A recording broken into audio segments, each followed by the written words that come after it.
Shalom, damai di hati.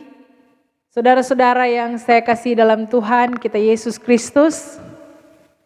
Baiklah, di saat ini saya akan menyampaikan kebenaran firman Tuhan sesuai dengan MTPJ Gemim dari tanggal 1 sampai tanggal 7 Agustus 2021 dalam pembacaan firman Tuhan kitab Yunus pasal 1 ayat 1 sampai ayatnya yang ke-17.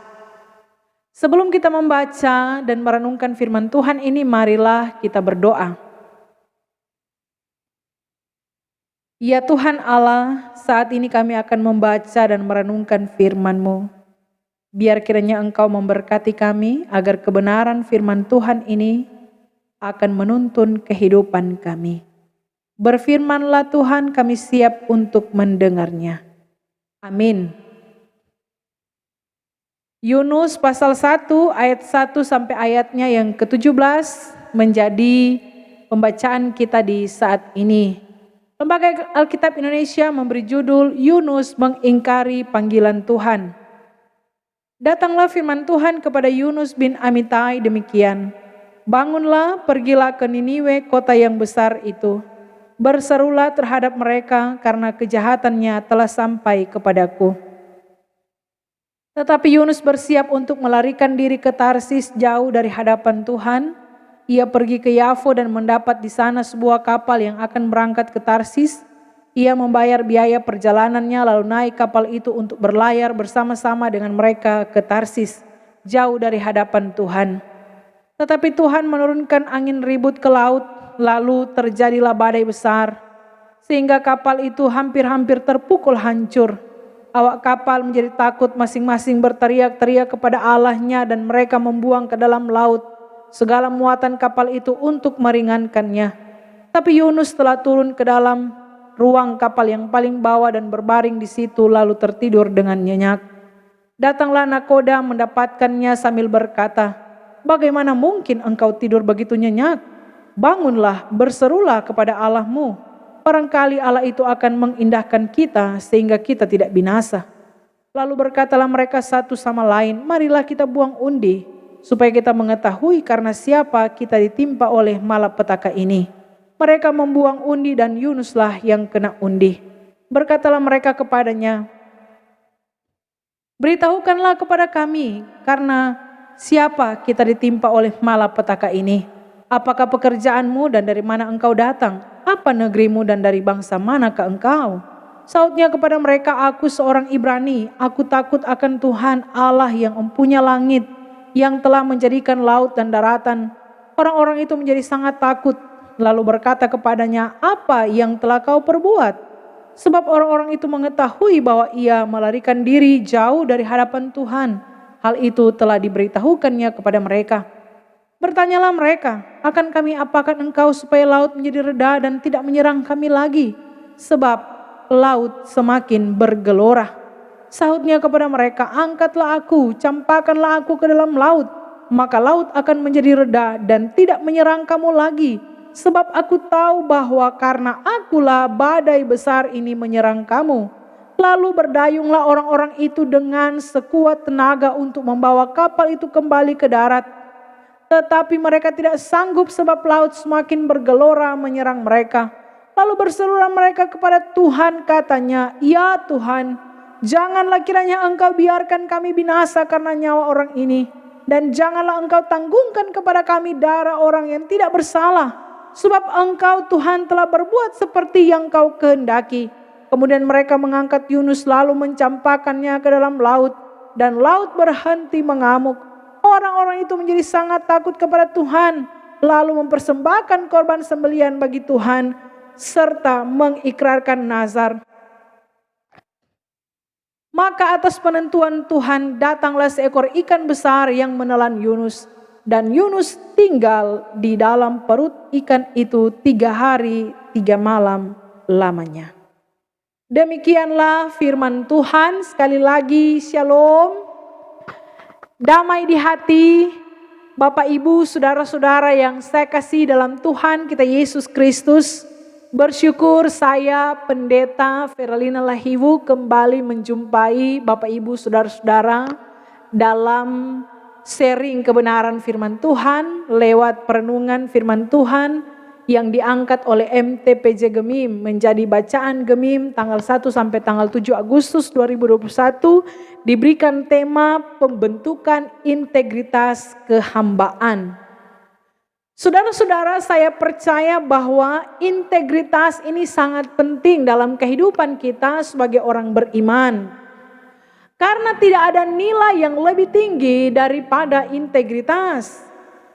Sebab hidup berintegritas akan menjadikan kita berkualitas. Tapi pada masa ini, hidup berintegritas seakan menjadi sebuah barang langka, susah dicari, sulit untuk ditemukan. Karena pada masa ini ada segelintir orang-orang yang kehilangan integritas karena menipu, kehilangan integritas karena berbohong, kehilangan integritas karena apa? Bahugel, saudara. Kehilangan integritas karena apa? Pencuri.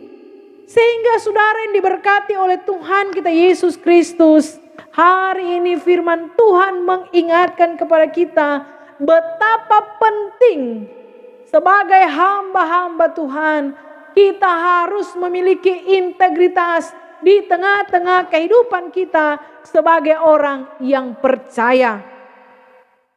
Saudara-saudara, bagian firman Tuhan yang kita baca saat ini, kita akan belajar bersama pembentukan integritas dari seorang hamba Tuhan, seorang nabi yang bernama Yunus. Di mana saudara-saudara ia diproses secara luar biasa oleh Tuhan pada saat ia mengingkari panggilan Tuhan, dia lari dari tugas yang Tuhan berikan kepadanya dan disitulah Tuhan memproses dia secara luar biasa. Sehingga saudara yang diberkati Tuhan, siapakah Yunus ini? Yunus ini adalah anak dari Amitai, itu yang dicatat di ayat 1 saudara-saudara ya. Dia adalah seorang yang berasal dari kerajaan Israel Utara yang pada saat itu di bawah pemerintahan Raja Yerobeam. Dan saudara yang diberkati Tuhan, lebih tepatnya dia ini tinggal di Gath-Hefer, suatu kota milik suku Zebulon yang ada di sekitar Nazaret. Sehingga saudara yang saya kasih dalam Tuhan kita Yesus Kristus, Yunus ini adalah seorang nabi. Tadi saya katakan dia seorang hamba Tuhan, penyambung lidah Allah. Dia diperintahkan Tuhan, diutus Tuhan untuk pergi menyampaikan firman Allah kepada mereka yang ada di Niniwe. Tapi yang jadi persoalan saudara-saudara, nabi ini, Yunus ini, dia tidak mengindahkan sebagai utusan Tuhan untuk pergi ke Niniwe. Tetapi dia berlawanan arah. Dia bukan pergi ke Niniwe, dia pergi bersiap ke Tarsis. Ini yang jadi persoalan saudara-saudara. Sehingga menjadi pertanyaan bagi kita, mengapa Yunus lari saudara? Apakah memang dia keras kepala? Apakah memang dia kepala batu? Apakah memang dia nyanak jaba dengar Pak Tuhan? Padahal dia seorang nabi. Bahkan dia mengakui di ayat 9, dia ini adalah seorang yang takut akan Tuhan. Tapi mengapa waktu Tuhan perintahkan dia pergi ke Niniwe, dia nggak pergi saudara? Padahal dia ke sana hanya untuk bernubuat, berkhotbah, menyampaikan firman Tuhan bahwa Niniwe akan dibinasakan oleh Tuhan. Kejahatan mereka sudah sampai kepada Tuhan sehingga Tuhan akan membinasakan Niniwe. Sehingga Bapak Ibu Saudara yang diberkati oleh Tuhan kita Yesus Kristus, kenapa Yunus tidak pergi ke Niniwe? Ada apa dengan Niniwe? Saudara, Niniwe ini adalah sebuah kota yang sangat besar. Bahkan Tuhan sendiri mengatakan, ya, pergilah ke Niniwe, kota yang besar itu. Kota yang mengagumkan besarnya. Karena saudara yang diberkati Tuhan, ini kota Niniwe ini mau berjalan akan 3 hari DP perjalanan. Bentuknya segi 4, panjangnya 29 kilo, lebarnya 20 kilo, kelilingnya 98 kilometer. Dan juga saudara, dia punya tembok, tembok itu tingginya 30 meter. Dan tembok itu lebarnya dapat dilalui 3 kereta berjalan sejajar.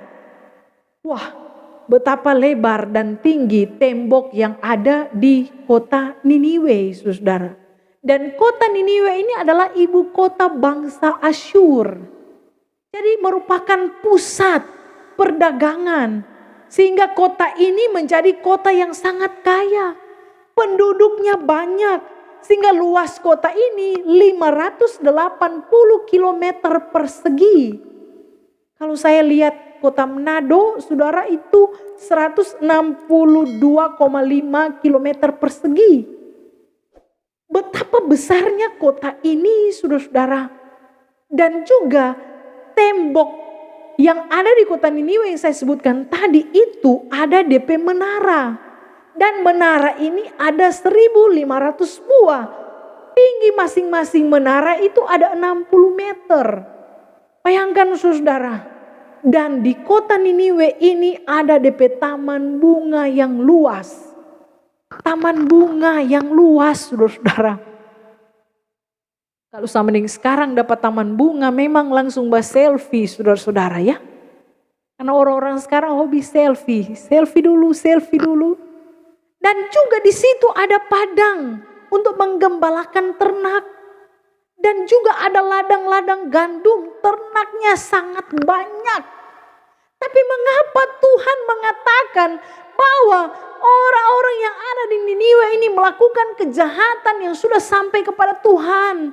Ternyata saudara-saudara, kendati pun mereka kota yang besar, kota yang kaya, pusat perdagangan, tetapi saudara yang diberkati Tuhan, mereka ini sangat kejam. Mereka sangat jahat. Sehingga kalau kita baca ya sejarah apa yang dilakukan oleh orang-orang ini ketika mereka mengalahkan bangsa-bangsa lain, mereka menyiksa dengan tidak mengenal belas kasihan. Mereka menyiksa dan menganiaya bangsa yang telah mereka kalahkan. Bahkan saudara-saudara, mereka mencabut lidah para tawanan itu sampai ke akar-akarnya. Wah, waktu saya baca ini sangat geli, saudara. Cabut lidah. Dan juga dikatakan saudara, di situ ada tiang ya, tiang yang ujungnya itu sangat runcing ya. Dan tiang itu dipakai untuk menyiksa para pembesar kota yang menjadi tawanan yang mereka tangkap. Itu ditusuk di perut, kemudian tiang itu dikasih tiang itu ditanam di tanah. Dan kemudian orang yang ditusuk perutnya itu ada di atas tiang yang ujungnya itu sangat runcing. Dibiarkan sampai mati, saudara-saudara. Ini perbuatan orang-orang Niniwe ini sangat kejam. Bahkan juga saudara-saudara, mata dicungkil, tangan, kaki, telinga, hidung itu dipotong. Para perempuan, anak-anak itu dijual untuk menjadi budak. Dan di situ penuh dengan persundalan, penuh dengan percabulan, perzinahan, penuh dengan pandusta, saudara-saudara. Maka dari itu kejahatan mereka begitu besar dan sampai kepada Tuhan. Sehingga saudara yang diberkati Tuhan, kekejaman dan keganasan orang-orang Niniwe, bangsa Asyur ini pasti diketahui oleh Yunus. Inilah yang menjadi sebab Yunus lari, tidak menyampaikan nubuat kepada bangsa Asyur, ibu kota Niniwe saat itu, saudara-saudara. Dan juga alasan Yunus lari bahwa bangsa Asyur ini menurut nubuat akan membinasakan tanah airnya, kerajaan Israel. Sehingga saudara-saudara, dia tidak mau pergi ke kota Niniwe. Karena dia tahu Tuhan Allah itu maha pengasih. Dan kalau dia pergi bernubuat, dia pergi berkhotbah, dia menyampaikan firman, kalau ini orang Niniwe ini bertobat, maka Tuhan akan mengampuni. Sehingga dia berpikir kalau dia lari dan orang tetap melakukan kejahatan, maka ini orang Niniwe ini pasti dibinasakan oleh Tuhan. Ya, sehingga itulah saudara, Yunus yang tidak pergi ke Niniwe, dia pergi ke Tarsis, saudara-saudara. Namun Bapak Ibu Saudara yang diberkati oleh Tuhan kita Yesus Kristus, sekalipun dia lari dari Tuhan, dikatakan dia lari jauh dari hadapan Tuhan. Artinya apa? Dia melepaskan jabatannya sebagai nabi. Dia seni mau bernubuat, saudara-saudara. Dia seni mau menyampaikan firman, dia lari, saudara-saudara. Tapi kendati pun dia lari ya ke Tarsis itu ujung bumi, saudara. Tapi tetap Tuhan dola. Makanya Bapak Ibu Saudara yang berkati Tuhan, jangan coba-coba kita lari dari Tuhan. Ya, mau lari ke mana nyak mendapat lari orang saudara. Nyak ndak mau dapat lari. Karena tetap Tuhan mau dola buat orang saudara. Tuhan mau dapat, Tuhan mau tangkap dan Tuhan mau kipas saudara-saudara. Sehingga hari ini kebenaran firman Tuhan mengingatkan kepada kita sesuai dengan tema pembentukan integritas kehambaan. Yang pertama, saudara, jangan punya mental pengecut. Seorang pengecut pasti lari dari kenyataan, ya. Yang tidak sedikit orang pengecut, ya, lari dari masalah, lari dari pergumulan, lari dari tantangan, saudara, sama dengan Yunus. Karena dia takut pergi ke Niniwe, jangan sampai dia bernubuat ke orang Niniwe ini bertobat, Tuhan ampuni saudara-saudara. Makanya dia lari. Ya, Yunus lari dari panggilan Tuhan, mengingkari panggilan Tuhan. Karena dia tidak mau bangsa itu diselamatkan oleh Tuhan. Dia sadar betul bahwa Tuhan itu maha pengasih. Makanya dia pergi saudara-saudara. Namun Bapak Ibu Saudara yang dikasihi Tuhan. Sehingga kalau kita baca kitab Yunus ini. Di pasal 4 kan itu terjadi. Waktu Tuhan mengampuni. Karena orang Niniwe ini bertobat. Waktu Tuhan mengampuni pasal 4. Yunus itu kesal dan marah saudara. Makanya dia bilang itu toh. Makanya lalu kita lari ke Tarsis. Karena kita tahu Tuhan Allah itu maha pengasih, maha pemurah, panjang sabar, berlimpah kasih setia. Makanya dia bilang waktu itu kita pergi. Karena kita tahu kalau dong bertobat pasti Tuhan akan ampuni saudara-saudara. Namun Bapak Ibu Saudara yang diberkati Tuhan, jangan punya mental pengecut yang lari dari kenyataan, lari dari tugas tanggung jawab, lari dari panggilan Tuhan, lari sebagai utusan Tuhan. Jangan coba-coba lari saudara-saudara. Ya, jangan punya mental pengecut, karena saudara yang diberkati Tuhan, orang yang berintegritas tidak punya mental pengecut. Tadi saya katakan pengecut itu lari dari masalah. Bakalai dengan suami lari saudara-saudara. Bakalai dengan istri lari saudara-saudara. Makanya ada suka kalau suami lari. Yang ada banyak itu istri yang lari dari rumah saudara. Bapak Ibu Saudara kalau lari dari rumah pengecut saudara ya, jangan. Kalau bakalai ya rumah tangga bertengkar sudah badialnya dalam rumah siang kesana kamari saudara. Ini mengingatkan kepada kita semua ya, Atau juga bahkan mungkin ya paitua di rumah so saki-saki saudara. Ya bukan mau rawat, mau urus, mau jaga DP maitua bilang, tapi laki ini sunyak berguna. Bikin apa le tu mingkas jo. Pengecut itu saudara.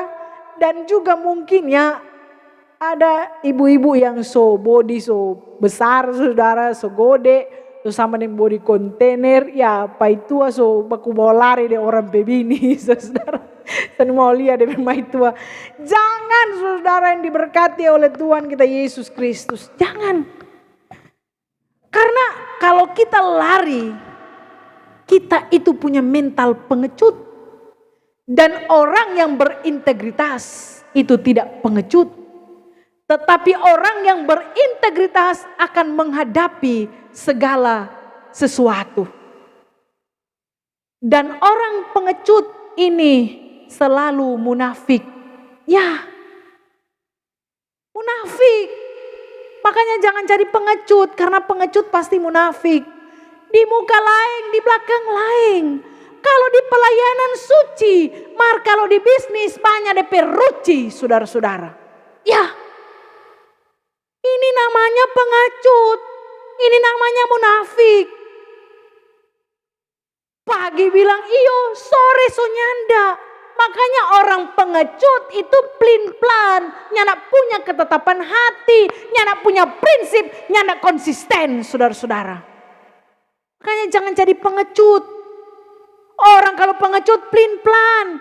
Dari bilang iyo, habis itu dia bilang nyanda. Dan orang yang pelin-pelan susah untuk punya karakter berintegritas.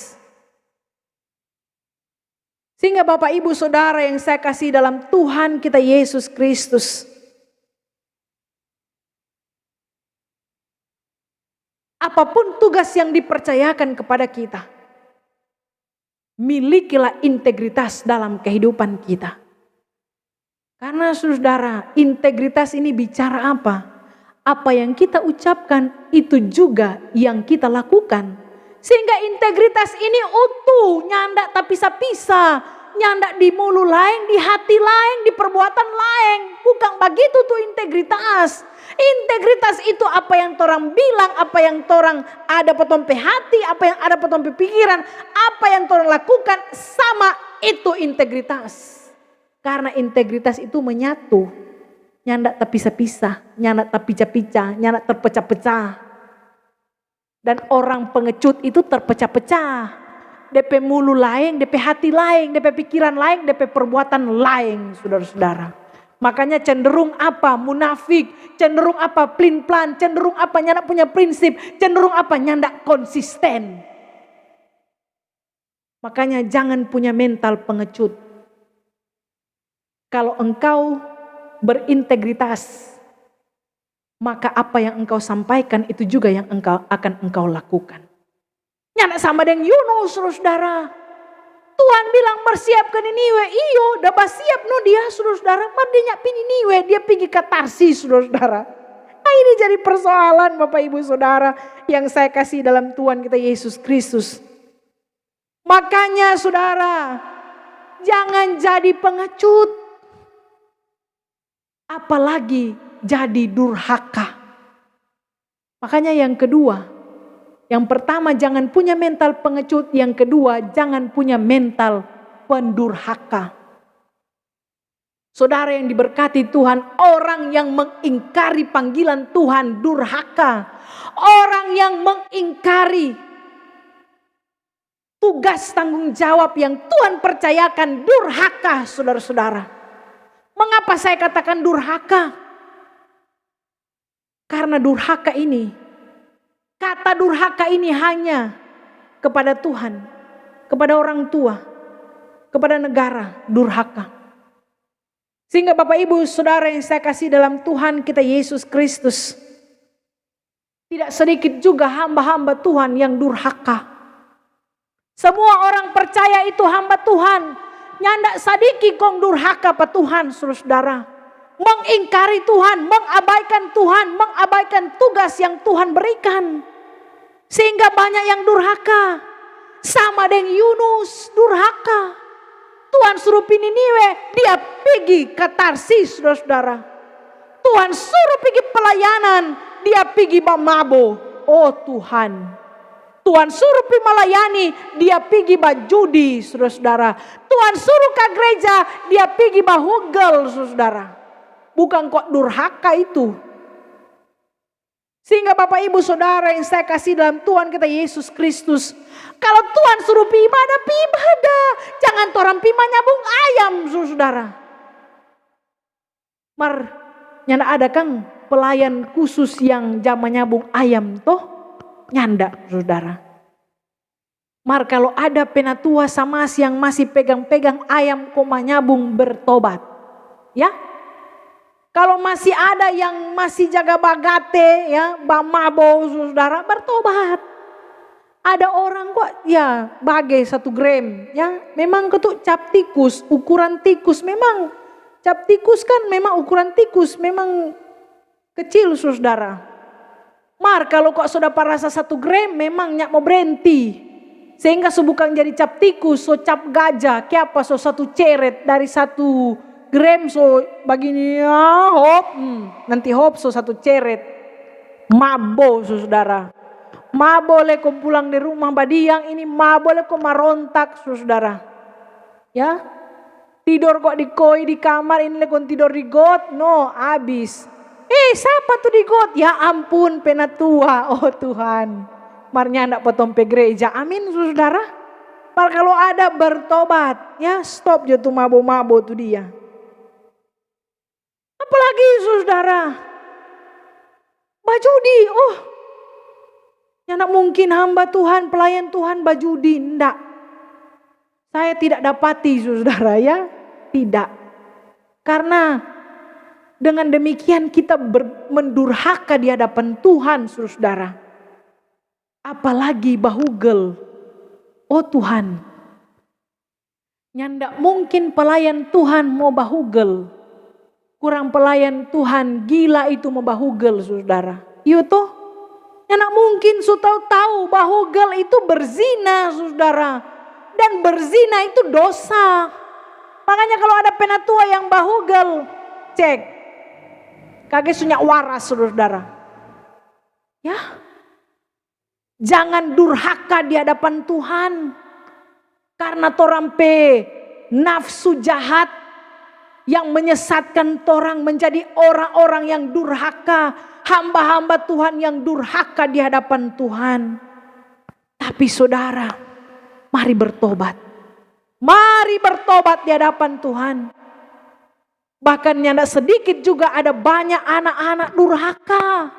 Pamalawang orang tua suka membangkang, suka memberontak, itu DP nama anak durhaka. Nyanda ada tamang durhaka. Ngana tamang durhaka? Enggak. Kata durhaka ini hanya khusus saudara.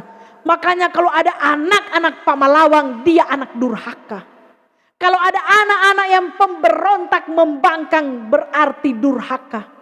Kalau ada anak-anak yang menyaksikan ini, bertobat. Jangan jadi anak durhaka. Ingat cerita maling kundang saudara ya. Cerita rakyat maling kundang. Dia dikutuk ibunya. Mengapa? Karena dia menyangkal ibunya. Itu kan anak durhaka namanya saudara-saudara. Menyangkal pada mama. Akhirnya dapat kutuk dan apa? Jadi batu. Untung baik orang pe Tuhan bukan maling kundang pe mama saudara yang kutuk jadi batu. Untung baik orang pe Tuhan maha pengasih, maha penyayang, maha pemurah, panjang sabar, berlimpah kasih setia. Sehingga Yunus tidak dikutuk Tuhan jadi batu saudara. Tapi bukan berarti kong Yunus bebas. Ada efek saudara. Iya tuh. Makanya jangan lari kalau Tuhan suruh saudara. Tuhan suruh Pak Yunus pergi di kota besar. Malahan dia lari kepada Tuhan. Napa Tuhan dola dengan badai yang besar. Bayangkan saudara. Bukan berarti Yunus bebas. Tapi Tuhan mendatangkan badai besar kepada mereka yang ada di kapal saat itu. Dan Bapak Ibu Saudara yang diberkati Tuhan, Yunus menyadari bahwa badai besar yang mengamuk itu, yang menghantam mereka itu karena dia. Yunus sadar karena dia. Sehingga saudara-saudara yang diberkati oleh Tuhan kita Yesus Kristus, kalau kita berurusan dengan Tuhan, jangan melawan kehendak Tuhan, apalagi durhaka di hadapan Tuhan. Karena pasti saat orang melawan Tuhan, kita akan berjumpa dengan badai besar yang dijumpai oleh Yunus.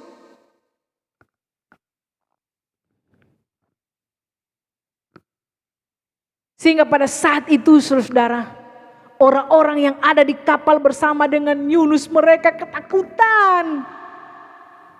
Mereka berteriak takut karena laut bergelora. Badai besar mengamuk. Bayangkan saudara. Tapi Yunus sadar itu karena dia. Sehingga saudara yang diberkati Tuhan. Di ayat 14. Mereka berdoa, ya Tuhan, janganlah kiranya Engkau biarkan kami binasa, dan seterusnya saudara. Mereka berdoa karena badai besar yang mengamuk pada saat itu. Mereka bilang, Tuhan jangan biarkan mereka binasa.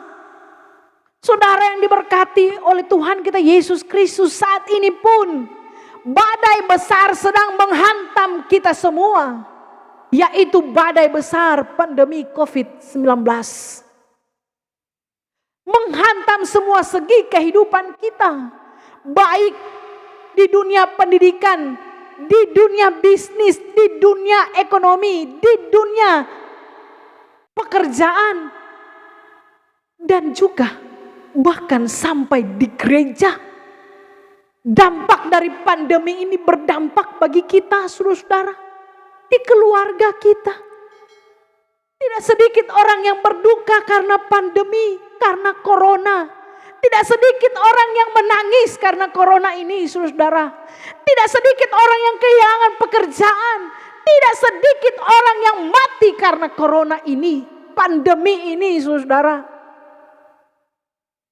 Sehingga hari ini sebagai hamba Tuhan saya mau katakan, sadarlah Bapak Ibu Saudara. Badai besar pandemi COVID-19 saat ini sedang mengamuk, sedang menghantam kita. Mungkin karena kita durhaka di hadapan Tuhan. Mungkin karena kita tidak taat, tidak setia di hadapan Tuhan. Mungkin karena torampe kejahatan so sampai pak Tuhan saudara-saudara. Sehingga saat ini sebagai hamba Tuhan saya mau katakan, mari bertobat.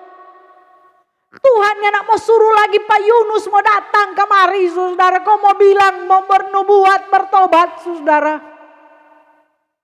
Kau mau bilang 4 orang akan dibinasakan. Soalnya tidak ada lah Yunus mau datang saudara. Tapi pandemi COVID-19 ini adalah badai besar yang sementara menghantam kita. Dan seharusnya membuat orang sadar, bertobat dan berbalik kepada Allah. Saudara yang saya kasih dalam Tuhan kita Yesus Kristus, orang Niniwe ini mereka sangat jahat. Tadi saya sudah mengatakan bahwa kejahatan mereka begitu luar biasa. Ada persundalan, ada percabulan, ada perzinahan. Semua pendusta. Bahkan waktu mereka siksa orang memang penganiayaan luar biasa saudara. Orang cungkel mata, potong tangan, potong kaki, potong telinga, potong hidung saudara. Tusuk di perut, biar tak gantung di atas saudara, atas tiang. Potong kepala saudara. Bakar hidup-hidup. Betapa kejahatan orang Niniwe ini sangat besar saudara. Tapi saudara, di pasal 3. Waktu orang-orang jahat ini bertobat. Tuhan mengampuni mereka. Tuhan mengampuni mereka saudara-saudara. Tuhan tidak membinasakan mereka. Sehingga Bapak Ibu Saudara, sejahat apapun kita, dosa sebesar apapun yang kita lakukan, kalau kita bertobat di hadapan Tuhan, Tuhan akan mengampuni kita. Karena Dia Allah Maha Pengasih, panjang sabar dan berlimpah kasih setianya di tengah-tengah kehidupan kita. Bapak Ibu Saudara yang saya kasih Tuhan dalam Tuhan kita Yesus Kristus. Seperti halnya juga Yunus, dia menyadari bahwa badai besar itu datang karena dia ada lari dari Tuhan. Badai besar itu mengamuk karena dia mengingkari panggilan Tuhan. Badai besar itu datang karena dia sebaking salah. Sehingga saudara, dia dilempar ke dalam laut oleh orang-orang yang ada di kapal itu. Dia dilempar badai, laut sementara bergelora, badai sementara mengamuk, menghantam saat itu. Tapi saudara-saudara, Yunus tidak dibinasakan Tuhan. Badai lautan yang mengamuk saat itu begitu besar, tapi Tuhan tidak binasakan Yunus. Catat ini saudara, Tuhan nyandak binasakan Yunus.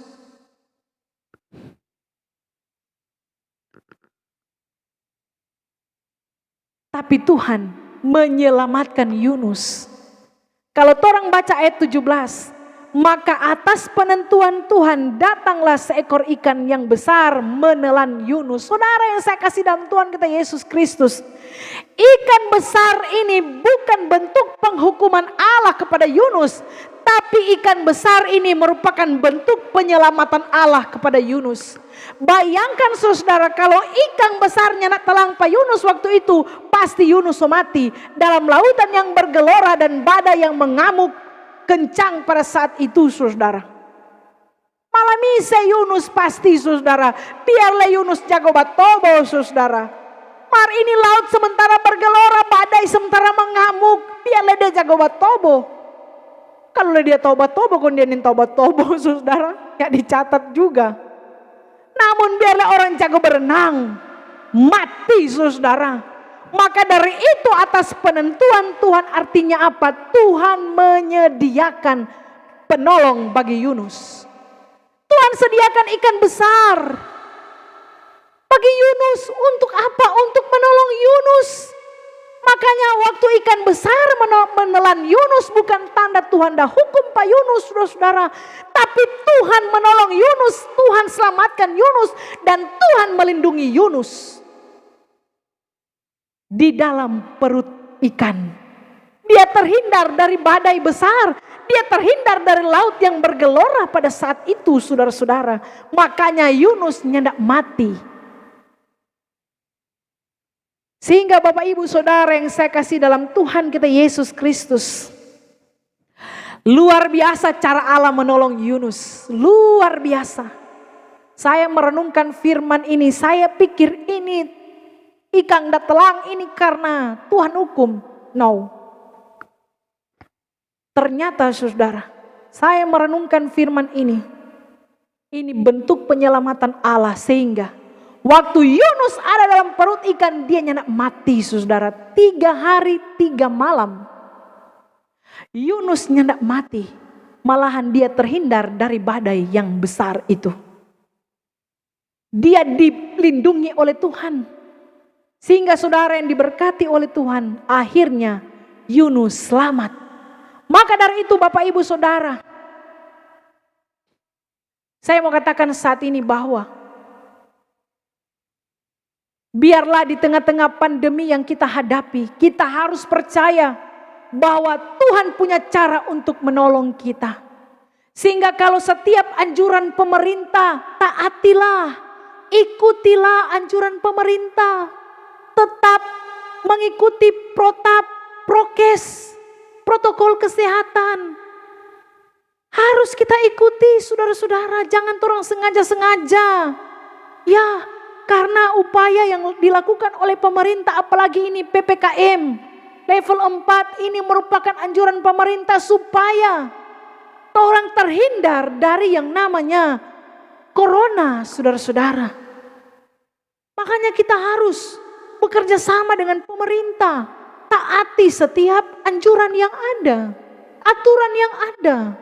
Karena pemerintah dipakai Tuhan dalam rangka memutuskan mata rantai penyebaran virus corona ini. Dan juga kita sebagai orang percaya berdoa di hadapan Tuhan. Berdoa. Makanya orang-orang yang ada di kapal mereka berdoa, Tuhan, janganlah kiranya Engkau biarkan kami binasa. Kita pun berdoa kepada Tuhan supaya Tuhan jangan binasakan kita karena virus corona ini, saudara-saudara. Mungkin banyak yang sudah tahu berdoa, ada yang mau berdoa. Tapi saat ini, apakah kita tidak bergumul serius dengan pandemi ini, saudara-saudara? Apakah kita tidak bergumul serius dengan corona ini? Sehingga kita fine-fine aja, baik-baik saja di tengah pandemi. Memang kita harus beriman, tetapi kita sedang dalam pergumulan bersama. Sehingga satukan hati, kita terus berdoa supaya Tuhan tidak membinasakan kita, tetapi Tuhan membinasakan ini corona ini, saudara-saudara. Amin. Bapak ibu saudara yang saya kasih dalam Tuhan kita Yesus Kristus. Namun kendati pun di tengah pandemi ini, biarlah kita akan selalu beriman dan bergantung kepada Tuhan. Percayalah bahwa Tuhan akan selalu memelihara dan menyertai kehidupan kita. Maka dari itu, jadilah orang-orang yang punya integritas. Milikilah integritas dalam hidup kita. Jangan punya mental pengecut. Jangan punya mental pendurhaka. Tapi milikilah integritas. Sehingga ketika kita memiliki integritas, maka kita akan menjadi orang-orang yang berkualitas untuk hormat dan kemuliaan bagi nama Tuhan. Saudara, saya membaca ya kalimat bijak dari Bung Hatta. Dia menyampaikan, kalau kurang cerdas dapat diperbaiki dengan belajar. Kurang cakap dapat dihilangkan dengan pengalaman. Tapi tidak jujur, tidak berintegritas, itu sulit diperbaiki. Maka dari itu, kalau engkau seorang hamba Tuhan, milikilah integritas. Kalau kita sebagai orang tua, sebagai mama, sebagai papa, milikilah integritas. Sebagai anak, milikilah integritas. Apalagi kita sebagai pemimpin, milikilah integritas. Karena integritas itu sangat penting dalam kehidupan kita sebagai orang percaya. Semoga firman ini memberkati kita semua. Apa yang kita ucapkan, apa yang kita pikirkan, apa yang ada dalam hati kita, itu juga yang kita lakukan untuk kemuliaan nama Tuhan. Semoga firman ini memberkati kita semua. Amin. Marilah kita berdoa. Ya Tuhan Allah, terima kasih ketika kami boleh membaca merenungkan firman-Mu. Biarlah kebenaran firman Tuhan ini terus mengingatkan kami.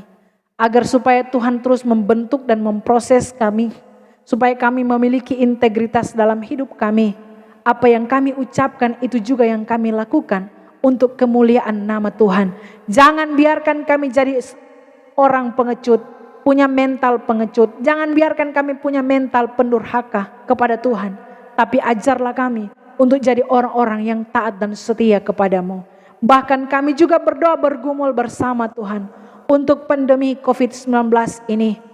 Tuhan Allah, jangan binasakan kami karena pandemi ini. Tapi biarlah senantiasa Tuhan, Engkau Allah akan membinasakan virus corona ini. Supaya kami diselamatkan oleh Tuhan.